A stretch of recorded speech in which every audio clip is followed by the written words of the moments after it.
Bismillahirrahmanirrahim.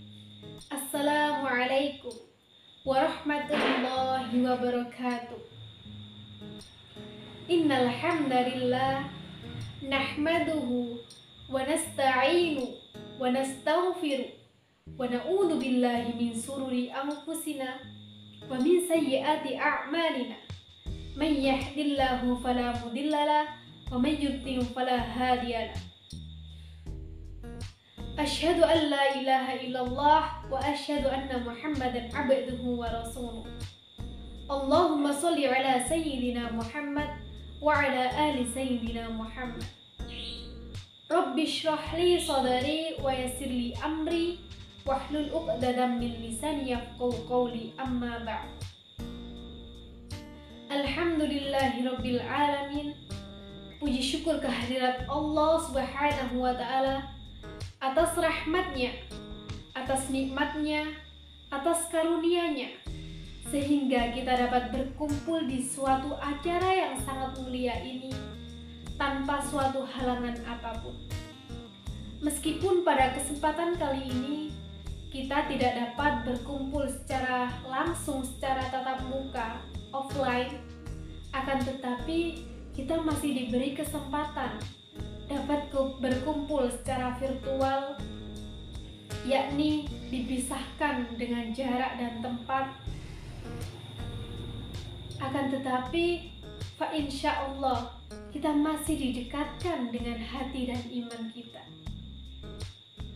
Para hadirin rahimakumullah, kita sebagai manusia muslim dan muslimah sudah seharusnya banyak-banyak mengucapkan rasa syukur kita kepada Allah Subhanahu wa taala yang telah memberikan kita kesempatan untuk menikmati kebahagiaan, kesempatan untuk menikmati kesejahteraan, kesempatan untuk menikmati kesehatan, kedamaian, kesempatan. Masih banyak di luar sana keluarga kita, saudara kita, teman kita yang masih berjuang melawan suatu virus yang tidak pernah kita jumpai, virus yang tidak pernah kita temui, virus yang diturunkan oleh Allah Subhanahu wa taala untuk hambanya, untuk mencoba hambanya, untuk menguji hambanya, yakni virus tersebut, virus corona. Oleh karena itu, marilah kita mengucapkan rasa syukur kita kepada Allah Subhanahu wa taala yang telah memberikan kenikmatan kesehatan dan kebahagiaan sehingga kita dapat berkumpul di acara yang sangat mulia ini. Dan tak lupa, marilah kita doakan saudara kita, teman kita, kerabat kita, sesama muslim maupun non-muslim yang masih berjuang melawan suatu virus, yakni virus corona. Semoga Allah mudahkan cobaannya, semoga Allah angkat penyakitnya, semoga Allah kuatkan hati dan imannya. Amin ya rabbal alamin. Bicara tentang nikmat yang telah Allah berikan kepada kita, teman-teman.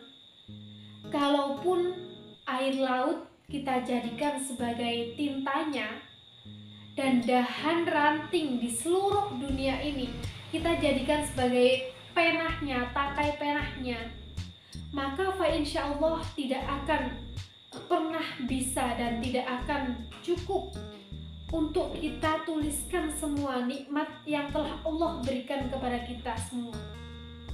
Dari kita lahir di dunia ini hingga sampai saat ini, Allah memberikan oksigen secara gratis, Allah berikan kebahagiaan, Allah berikan kesejahteraan, kedamaian secara gratis tanpa membayar sepeser pun.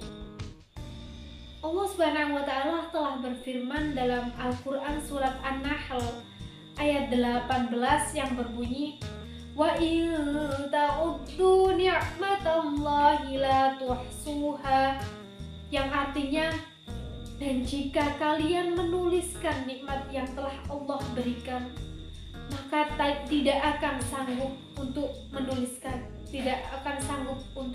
menuliskannya. Para hadirin yang dirahmati Allah Subhanahu wa taala, nikmat yang telah Allah berikan kepada kita bukan untuk kita tulis, bukan untuk kita nilai, akan tetapi nikmat yang telah Allah berikan kepada kita yakni untuk kita syukuri. Allah Subhanahu wa taala telah bersabda dalam Al-Qur'an surat Ibrahim ayat 7 yang berbunyi, wa id ta'adzana rabbukum la in sakartum la azidannakum wa la in kafartum inna adzabi lasyadid. Sesungguhnya jikalau kalian bersyukur, maka kita akan menambah nikmat kepadamu. Dan jika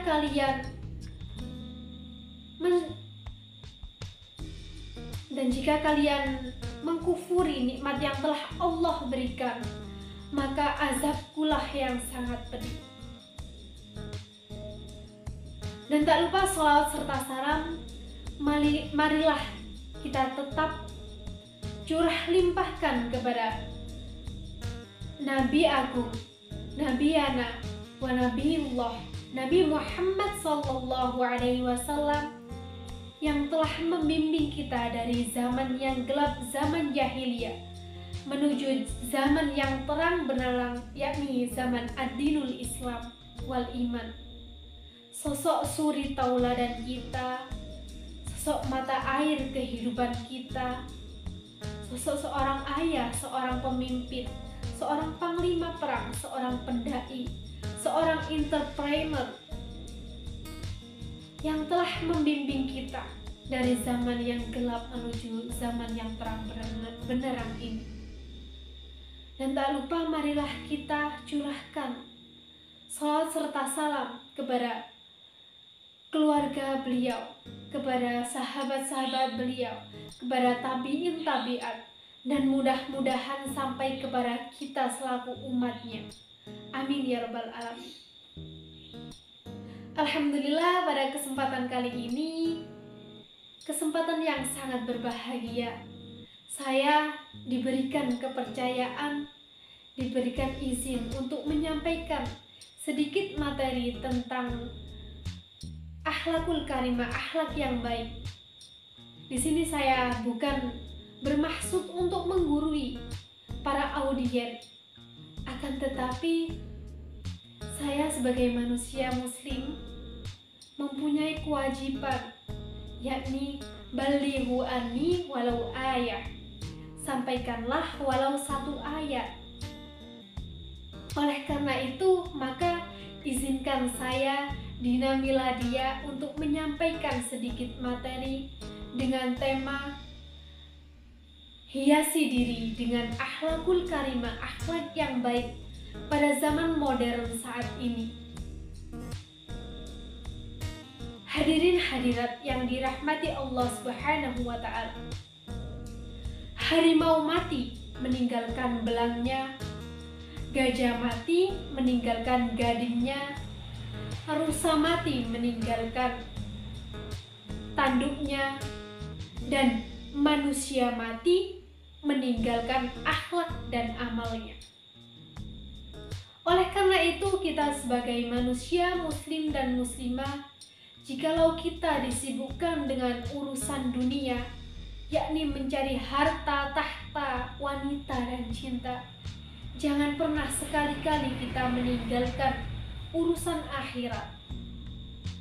Karena urusan akhiratlah yang dapat membimbing kita untuk menuju jalan yang sangat mulia, yang dapat melindungi kita dari di dunia hingga sampai akhirat kelak.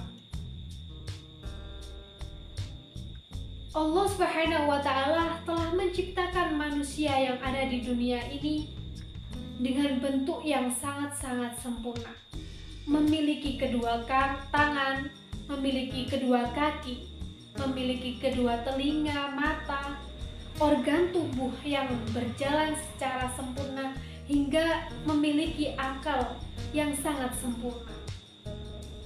Seperti yang telah Allah sebutkan dalam Al-Quran surat At-Tin ayat 4 yang berbunyi, laqad khalaqnal insana fi ahsani taqwim. Dan kami telah menciptakan manusia dalam bentuk yang dalam bentuk yang sebaik-baiknya. Oleh karena itu, hadirin hadirat yang dirahmati Allah Subhanahu wa taala, manusia yang cantik parasnya, manusia yang tampan, manusia yang cerdas, manusia yang pintar, manusia yang pandai, manusia yang memiliki IQ yang sangat tinggi, tidak akan menjadi manusia yang sangat sempurna, tidak akan menjadi manusia yang sempurna di mata Allah maupun di mata manusia, jikalau manusia tersebut tidak memiliki akhlak yang mulia. Seperti hanya pada zaman sebelum Rasulullah SAW datang ke muka bumi ini, sebelum Rasulullah SAW lahir ke muka bumi ini, moral-moral manusia, akhlak-akhlak manusia dapat disebut seperti hewan. Kenapa dapat disebut seperti hewan? Karena pada saat itu terjadilah perzinaan, terjadilah minum-minuman keras, terjadilah perbuatan-perbuatan yang sangat keji, merajalela pada zaman saat itu.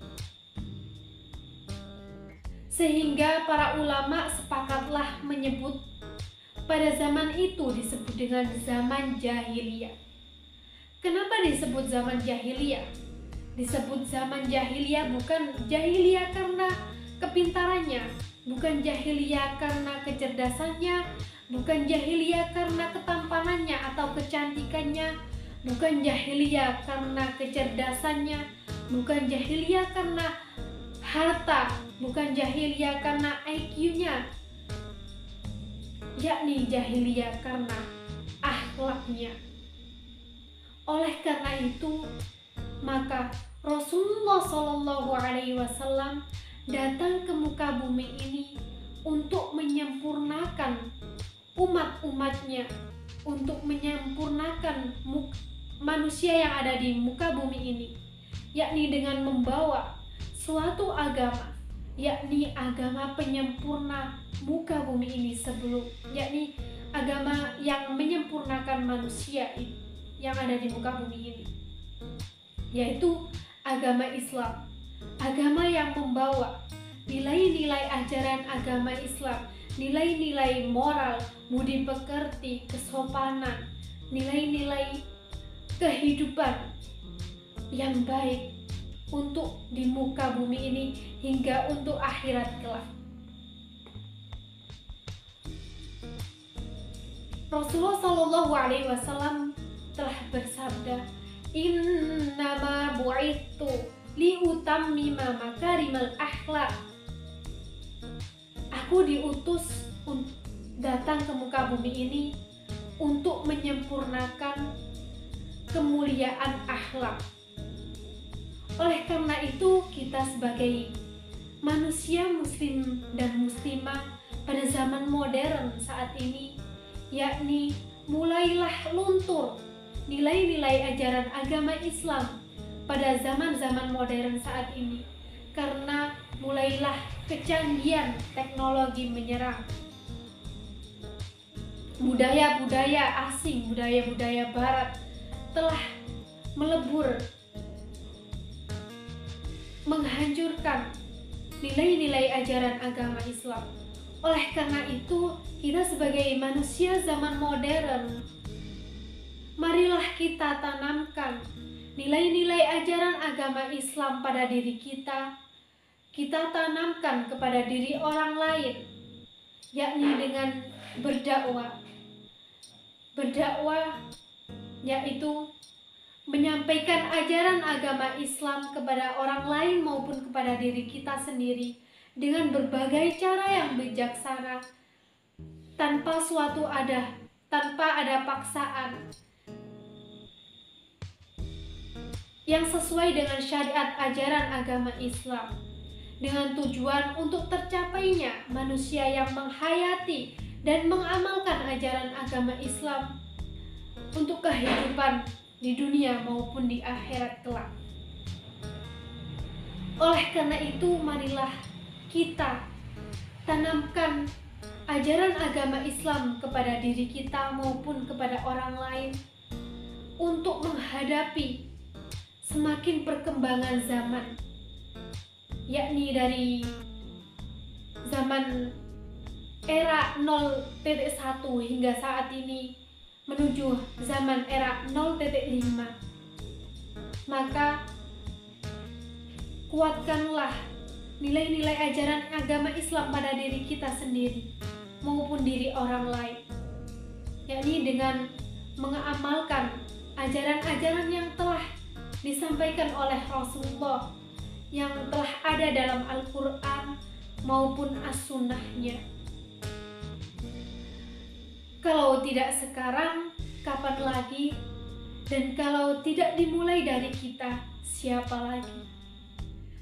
Oleh karena itu, pesan dari saya, marilah kita tanamkan nilai-nilai ajaran agama Islam kepada diri kita maupun kepada orang lain untuk terciptanya masyarakat yang damai dan sejahtera, masyarakat yang bahagia, diri yang bahagia, masyarakat yang bahagia di dunia maupun di akhirat kelak. Sekian dari saya yang dapat saya sampaikan. Semoga pertemuan kali ini bukanlah pertemuan yang akhir, akan tetapi kita dapat dipertemukan di tempat yang sangat mulia, yakni di surganya Allah Subhanahu wa Ta'ala. Cukup sekian dari saya, mohon maaf jika terjadi kesalahan kata, baik disengaja maupun tidak disengaja, karena kesempurnaan hanyalah milik Allah Subhanahu wa Ta'ala. Usikum wa nafsi bitaqwallah, wallahul muwafiq ila aqwamit thoriq. Wassalamualaikum warahmatullahi wabarakatuh.